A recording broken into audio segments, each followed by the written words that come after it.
Beleza pura! Está começando mais um noticiário da Seleção Brasileira, direto da Granja Comaria, aqui em Teresópolis, neste domingo. E já vamos apresentar uma entrevista especial, exclusiva, do técnico Luiz Felipe Scolari. Hoje, o Heraldo Leite, da Rádio Globo, está aqui conosco e vai nos ajudar a entender um pouquinho do que vai falar o Filipão nesta entrevista exclusiva. É um prazer tê-lo aqui, Heraldo. Prazer meu, muito obrigado pelo convite, Baran. Vamos tentar entender como é que o que o Filipão falou, entender também o domingo da Seleção Brasileira, que se reapresentou após um sábado de folga boa para os jogadores e para os jornalistas também. Não teve folga para jornalista, né? Cheguei na Granja Comaria, 8 horas da manhã, apresentei o programa de meio-dia às 3 na Rádio Globo, depois treino da seleção, um corridinho ali, uma comida para manter o esqueleto em pé. E depois coletivo, e estamos aí. Porque as pessoas acham o seguinte, que a folga na seleção é folga para jornalista. Rádio não tem folga, né? Eu tô falando rádio porque você trabalha com rádio. Não tem como... Vamos botar na rádio? A rádio tá em folga, tá assim... Não existe isso. Não sai do ar. O ouvinte está querendo saber alguma coisa. Até por que a seleção está de folga, né? Aí tem que explicar. Ontem, por exemplo, sábado foi de folga para a seleção. Para nós, não. A gente teve trabalho a tarde inteira. Tem que estar falando de seleção, vai recuperando o que aconteceu durante a semana, na preparação, no jogo amistoso e analisando, projetando a seleção para a estreia na Copa, né? Bom, e por conta da Copa do Mundo, tudo que acontece no Brasil, a culpa é da seleção brasileira, né? O feijão aumentou, culpa da seleção. O arroz está mais caro, culpa da seleção. E eu comecei a conversar com o Filipão nessa entrevista exclusiva, que você vai passar a acompanhar a partir de agora, perguntando justamente isso. Filipão seria, nesse momento, mais importante que a Dilma? É por aí, Filipão? Não é por aí não. Não é mais importante, mas é mais cobrado? Não, o meu é mais tranquilo. O dela é que é difícil. O meu é fácil. Mas a cobrança em cima de ti? Não, também não. Não, o pessoal já está acostumado. O pessoal só quer ser campeão. Pronto. Simples. Simples. E você tem que dar o título. Pois é, os jogadores... E aí é mais fácil do que a presidente. É mais fácil. O que ela tem que atender de pedidos, de solicitações, os problemas que ela vive, olha, são, perto dos meus, 0,1% meu. Quais são os problemas mais difíceis de se resolver, do Filipão ou da Dilma? Eu acho que da Dilma, claro, evidentemente que o Brasil tem muito mais problemas que a seleção. Mas o povo cobra mais do Filipão. Cobra muito, né? Mas o Filipão tá fazendo as coisas certas, né? Sei lá, vamos ver no final, né? No final é que vai dizer, mas até agora ele está caminhando no caminho certo. Quem é que contesta a escalação da seleção hoje? Você contesta o goleiro, o terceiro goleiro, contesta o reserva da lateral esquerda, o time em si, ninguém contesta. Pode querer o Willian no lugar do Oscar, não muda o preço do feijão nem do arroz, se entrar um ou outro. Eu acho que o problema da presidenta é muito maior e acho que o Filipão tem um apoio popular muito maior. Se fosse fazer uma pesquisa não sei se fizeram, de opinião pública e de apoio popular, duvido que o Filipão tenha menos apoio do que a Dilma. Porque ele está fazendo as coisas que todo mundo quer que faça, né? Eu acho que a seleção está vivendo um momento, assim, muito tranquilo. Às vezes tranquilo demais. Uma crisezinha de vez em quando é boa para dar uma chacoalhada, para não deixar a acomodação bater na seleção.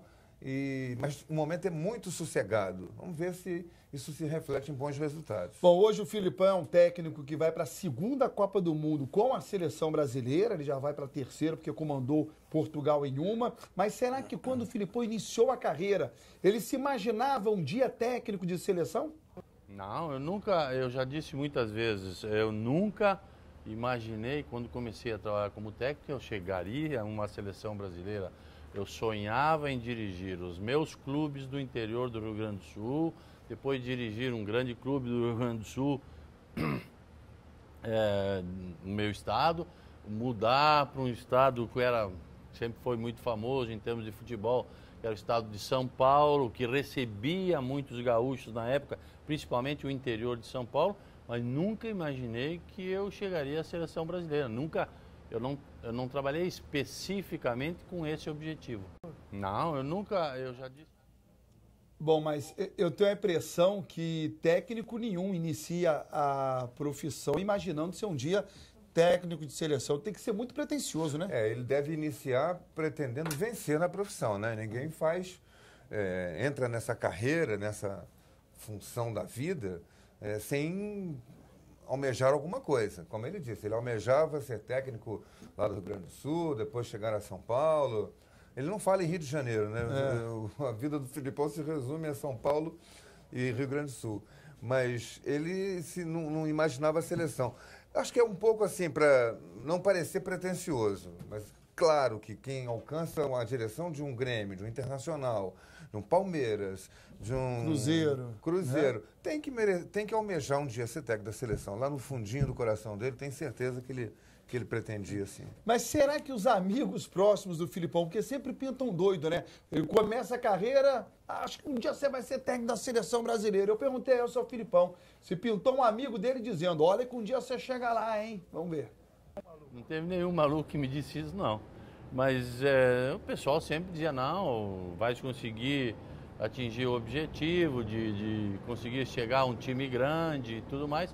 Que era o sonho. Quando a gente começa como técnico, sempre tem esse sonho de chegar a um time de grande nome, com visibilidade muito maior. Esse é o principal sonho de todo mundo.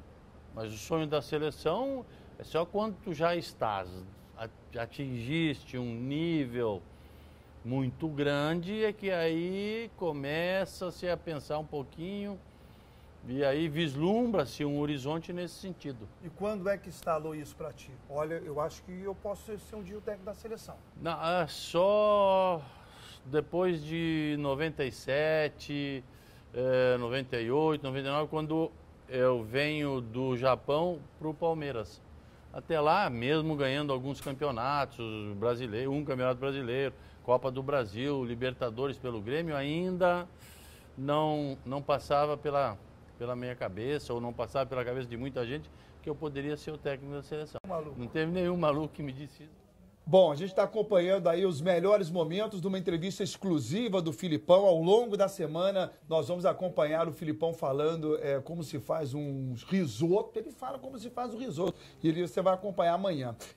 Heraldo, segundo o Filipão, os amigos mais próximos começaram a vislumbrar uma possível ida dele à seleção após as conquistas pelo Palmeiras, pelo Grêmio. E ainda bem que ele não teve nenhum amigo doido, né, de falar para ele que ele ia chegar à seleção quando ele virou técnico em Alagoas, no CSA. É verdade. Porque tem muito amigo que acha que você vai chegar lá e o cara acaba acreditando. E você vê que uma coisa curiosa, geralmente quem vai longe na profissão de técnico não foi longe na profissão de jogador, né? São raros os casos, né? Luxemburgo foi um lateral razoável, né? Um reserva permanente do Júnior. Filipão foi um zagueiro sofrível. Acho que o Tele foi um bom jogador, um belo jogador e um belo técnico, né? A gente vai achar, vai achar alguns exemplos, não é uma unanimidade. Mas os principais técnicos, né? Se a gente procurar hoje, Paulo Autuori, Muricy foi um bom jogador, mas não foi um craque de seleção, né? Os técnicos são assim, né? Foram jogadores de medianos para fracos. Bom que a gente tenha um cara com esse carisma, com essa verve de vencedor que o Filipão tem, unida a do Parreira, que é outro vencedor. Acho que a gente está muito bem colocado ali, muito bem calçado na beira do campo para orientar o time, para escalar o time. O Filipão tem as convicções dele, a gente pode discordar disso ou daquilo, é absolutamente natural, né? Mas ele tem as convicções dele, vai com elas. E tomara que dê certo de novo. Né? Mas o Filipão, para chegar onde está, ele errou muito no início da carreira. Ele fala sobre esse tema agora. Substituição errada, todas as que a gente fez e não deram certo foram erradas. Portanto, não adianta escolher uma. Todas que não deram certo, o treinador fez errado. Mas só faz errado porque tem que tentar. E claro que eu tive alguns equívocos, principalmente no meu início de carreira, quando eu saio de jogador para ser técnico, e aí é diferente de conviver, de trabalhar, de ter o comando, de definir algumas situações, definir oportunidades e tudo mais, e a gente comete um ou outro equívoco porque fazia parte de um grupo e passa a comandar, é um pouco diferente. Então esses foram os meus principais equívocos no início da minha carreira, que logo depois, com o trabalho normal, com a sequência, aí a gente foi equilibrando. E teve algum que você se recorda, tipo, nossa, bobeei. Se fosse hoje eu não cometeria, ou eu iria dar um conselho diferente para um colega que está começando? Não teve assim um específico que eu me lembro. O caso mais emblemático na minha carreira é que eu saio de jogador, sumo como técnico. E as pessoas e os jogadores de futebol ainda hoje acham que, como jogam futebol, sabem tudo. Eu, quando jogava, achei que sabia tudo. Só que aí eu fui começar como técnico, eu não sabia dirigir os meus companheiros. Eu não tinha uma liderança que eu imaginava ter, eu não tinha o domínio de grupo como precisa ter. E aí a gente erra, e principalmente no início é assim. Eu achei interessante esse trecho do Filipão, Heraldo. Ele diz, quando eu era jogador, eu imaginava que sabia de tudo. Eu tinha uma liderança em campo que imaginava que eu teria também fora de campo. E muitos ex-jogadores acham que vão virar técnico e vão ser bons. Essa fala dele mostra o quanto ele aprendeu. Ele teve que aprender, né? Ele disse que no começo errou muito por isso, porque achou que era a mesma coisa, era só pegar a liderança que ele tinha dentro do campo e transportar para o lado de fora. E não foi.